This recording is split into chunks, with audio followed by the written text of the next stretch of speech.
We are back because these fools at Down4Sound keep making new amplifiers. The JP33, 43, 63, and 83. We've tested all of these except for the 83. That will be coming up in a future episode. These range anywhere from 3,300 watts up to 8,300 watts. But today we're going to look at a different amplifier, Class AB amplifier. That's 2,300 watts RMS. 1,300 watts per channel, 33 inches in length, only 100 ever made in gold. You may be asking, what's up with Class AB? A lot of the classic car audio amplifiers from Sony, Orion, Soundstream, Rockford Fosgate, Power 1000 here, all these are Class AB. And these are classic, known from the 90s. Earthquake 4300, Hyphonics Colossus. This is a 6 series Colossus, 600 watts per channel at 4 ohms. Beast. But then we have the ultimate Class AB beast, the US Amps VLX 400. As shown here, this amp is massive. Check the video description for links to all these other videos showing these 90s amplifiers. And we show the power they put out and the size. Like this one's 44 inches in length. Just a massive amplifier. But you may be wondering, what are the benefits of Class AB? Right off the bat, sound quality. These are known to be great sounding amplifiers. Linear output, meaning unlike Class D, the signal is not square waved and then filtered out by output inductors. The classic design is known. Of course, these have been made for a long time. What about some negatives? Efficiency, for one. These are not very good efficient. They're in size, they have to be much bigger. And the cost, they usually cost a lot more for the same wattage as a Class D. As a throwback to the 90s surfboard amps, Down4Sound just introduced the JP132, and right now on the website it's $849. There's only 100 of these available, so if you want one, you might want to go ahead and pick one up.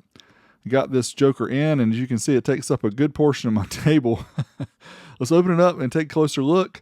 Relive the golden era of car audio. That's really cool. So they made the amp gold, as a tribute to the old school and the golden era of the 90s of car audio. Let's take it out of the package. So you can see here, we get our own manual, read me first, but still read me.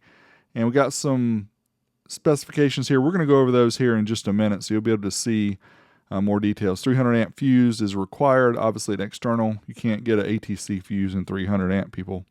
You get Allen's keys. He gives you a couple of them, and also a small screwdriver for adjusting the gains. We have the network style cable here for the bass remote. And then we have the classic JP bass remote that has voltage, temperature, it has clipping, it has all kind of good stuff. The power as well as the adjustment there, nice potentiometer. This is a very nice bass knob. Here is the amp. As you can see, she is large and in charge. Takes up a good portion. You better have some room in your trunk for this amp. On one side, we have power protect clip LEDs, input and output RCAs that are Tiffany, gain control. We have the high pass filter, which is on the left side. So you can use this with your mids and tweeters. On the right side, or in the middle, we have the low pass filter. And then on the right, we have the bass control where you can adjust the bass boost as well as the bass frequency, and then the remote connection there for the bass knob. On the opposite side, 8 gauge speaker terminals. This is a stereo amplifier, but you can also bridge it mono. Those are 8 gauge terminals there for your speaker outs, and then we have 1 alt inputs for power and ground. And it should be plenty of juice for this amplifier. As far as dimensions go, 9.4 on the width, 2.6 on the height, 33 inches for the length. So like I said, get ready to mount a long amp.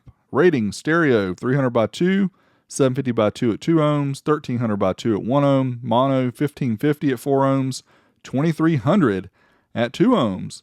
Let's fire up the dyno, test out this amplifier and see what's up. If you've never seen the amp dyno test before, there are a few things to notice. The power output is on the left side, ohm load is on the middle, voltage is on the right.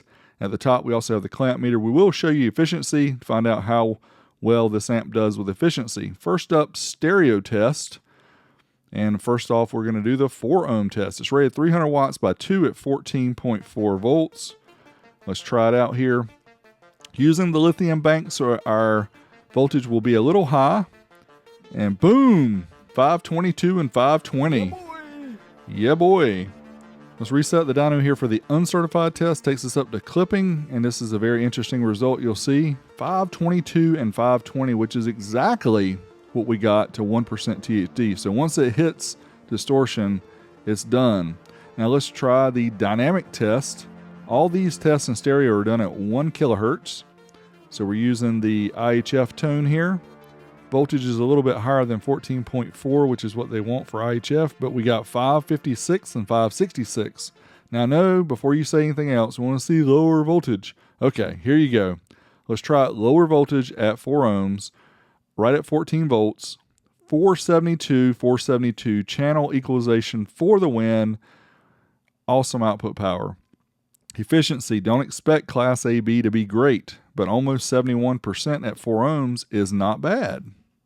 Now let's try 2 ohms. Amplifier is rated 750 by 2, which is interesting because 300 by 2 at 4 ohms would think 600 by 2 at 2 ohms. Either way, here we go, certified test, and yeah, we easily get that number, 896 and 890. Again, channel equalization for the win, right at 14.46. This is a powerful Class AB amplifier, there's no doubt. Uncertified up to clipping, 896 and 890. That is incredible how close that is.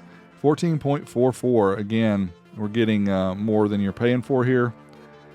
Dynamic power.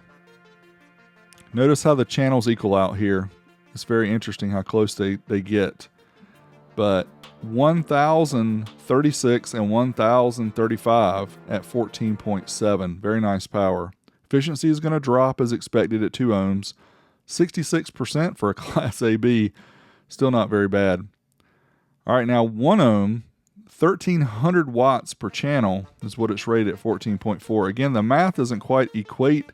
If you think about it, it should be 300, 600, and then 1200 per channel. But either way, 1347, 1328. So it did beat that at a lower voltage at 14.07. So good output power at the rated voltage and a little bit lower. So very nice.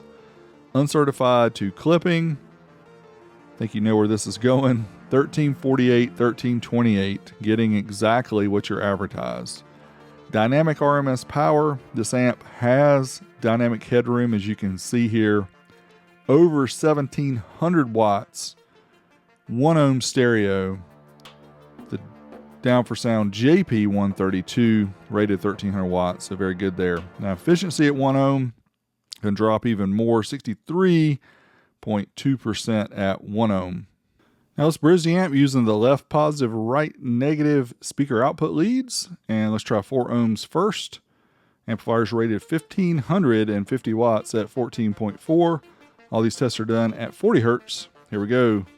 4 ohms certified, 1% THD. And yeah, 1724 at 14.34. So MEDIT's rated power plus some.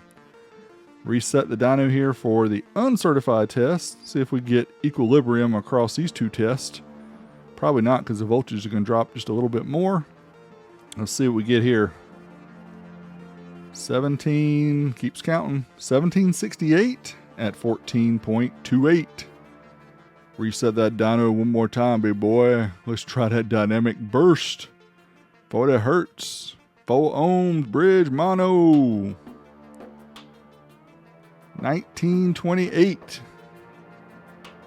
Is that a good year? I don't know. I want to live. 1928 at 14.44. As far as efficiency goes, 4 ohms mono, 65.2%.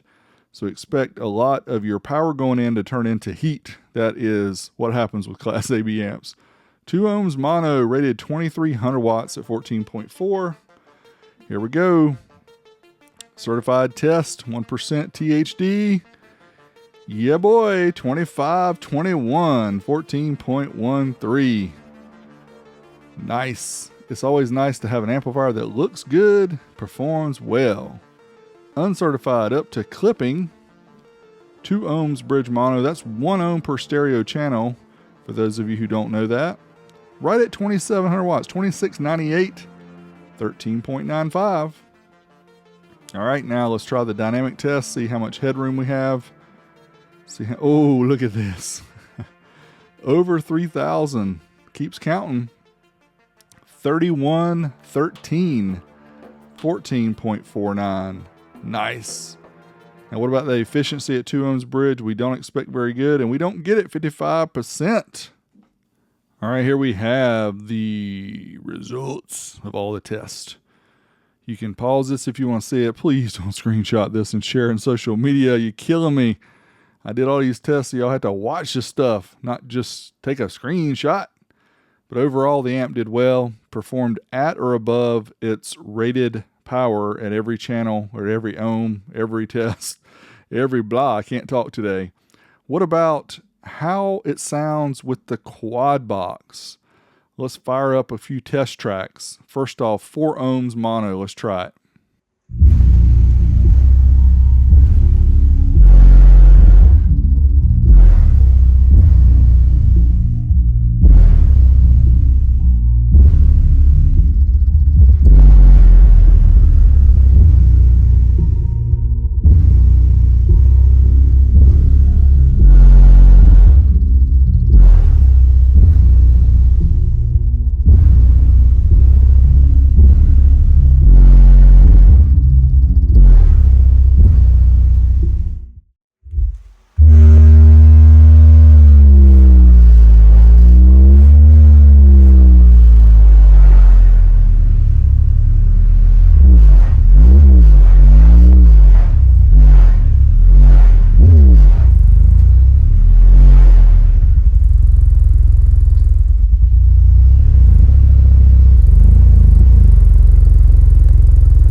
I apologize in advance for all the rattling you're going to hear because, yeah, everything here is rattling. The power it's showing on the AMM1 doesn't really give us the full indication of how brutally loud this is.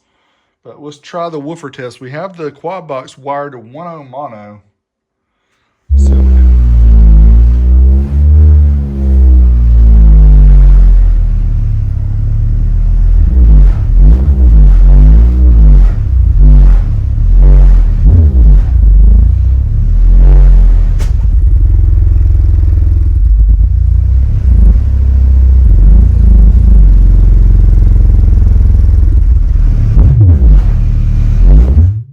All right, here we have the thermal image, which after those 1 ohm mono tests, yeah, she was cooking about 126 degrees Fahrenheit on the outside, right where the speaker outputs are on the amp.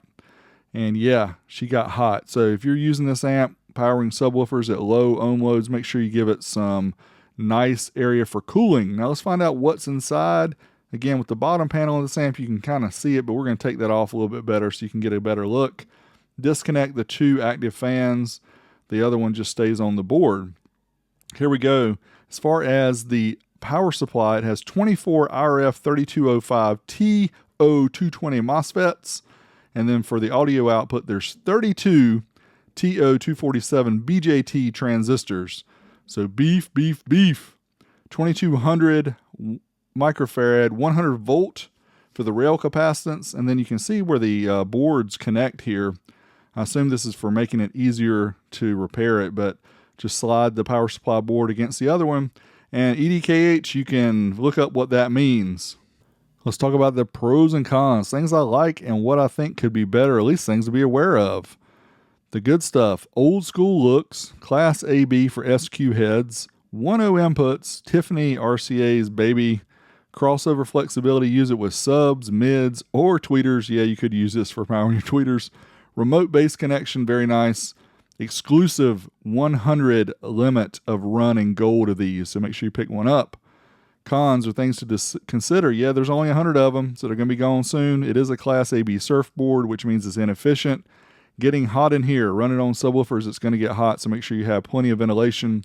Decisions, do you use it or you just keep it in the box? It is made in Korea, so that means it's a little bit more for the money. And full disclosure, this amp was sent to me. It is not going back, so I am keeping it. That does not impact the review here. I am an affiliate of Down4Sound as well, but you guys know I will test things. I will tell you what I think, and I really like this amp. So there you have it, the JP132ab.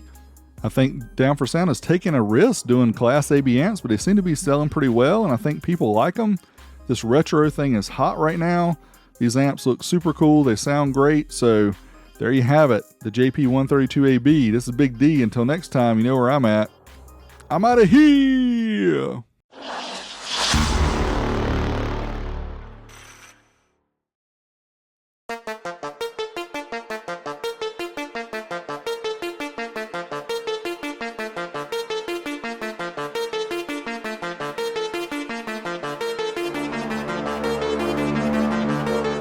You know how them sound waves go? Tried to lose my phone. What?